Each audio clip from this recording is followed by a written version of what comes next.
What's the wildest lie your family told that changed your life forever? I found out at 23 that my entire childhood was built on a lie. Not a small one like Santa or the Tooth Fairy. I'm talking about the kind of lie that rewrites your entire family history and leaves you wondering who you even are. It started when my grandmother got sick. Stage 4 lung cancer. Doctors gave her maybe 3 months. She'd always been this tough, stoic woman who never talked about feelings or the past, but something about facing death made her suddenly desperate to confess. She called me to the hospital alone. No parents, no siblings, just me. Her voice was raspy from the breathing tubes when she grabbed my hand and said, "Your mother isn't your mother." I laughed. Obviously, she was confused from the medication, but then she pulled out an old photograph from under her pillow. A teenage girl holding a newborn baby. The girl had my exact same eyes, my same crooked smile. "That's your birth mother," Grandma whispered. "My daughter, Rachel. She died in a car accident when you were 6 months old. Your Aunt Linda, the one you call Mom, she raised you as her own. We all agreed never to tell you." I sat there, frozen, trying to process. My entire family had maintained this elaborate fiction for over 2 decades. Every birthday, every Mother's Day card, every time I said, "I love you, Mom," to Linda, they'd all known the truth. My real mother was Rachel, the sister nobody ever talked about, whose photos were mysteriously missing from family albums. When I confronted my parents, or I guess Linda and David, they tried to justify it. "We thought it would be too confusing for you. We wanted you to have a normal childhood. Rachel would have wanted this." But what about what I wanted? The right to know where I actually came from? Then came the real kicker. 3 days after Grandma's confession, a lawyer contacted me. Apparently, Rachel had inherited a substantial trust fund from her biological father, someone completely separate from the family I knew. The trust was supposed to transfer to me on my 25th birthday. Linda and David had been managing it for years, quietly using portions for family expenses, while telling me we couldn't afford my college tuition. I'd taken out $60,000 in student loans while sitting on a trust fund worth $400,000. I hired my own lawyer. Turns out, they'd been draining Rachel's trust fund for almost a decade.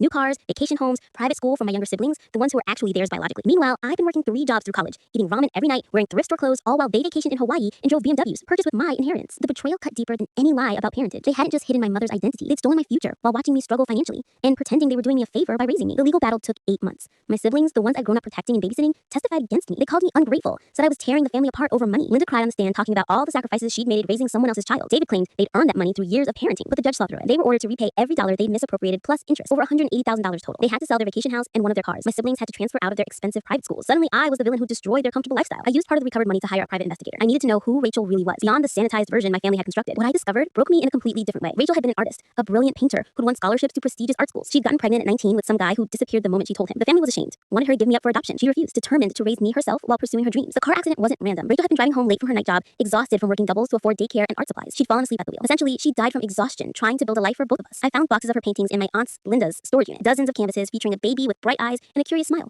Me. Every single one was a love letter. She painted my future. Imagine versions of me growing up. There was 5-year-old me on a swing, 10-year-old me reading books, teenage me graduating. She dreamed my entire life in brushstrokes. Linda had hidden them all away, probably afraid I'd ask questions about the mysterious artist who had painted me with such obvious adoration. Now those paintings hang in my apartment. I'm applying to art school next semester, something I never would have considered before knowing where I came from. I finally understand why I've always felt drawn to creating things, why colors and textures speak to me in ways words never could. I don't talk to Linda or David anymore. Maybe someday I'll forgive them, but right now the wound's too fresh. My grandmother died before seeing the whole truth come out. Sometimes I'm grateful she didn't have to witness what her confession unleashed. Sometimes I wish she'd told me sooner, given me more time to know who I really was before I'd wasted so many years living someone else's version of my life. Rachel deserved better. I deserved better. And now, finally, I'm living the life she died trying to give me.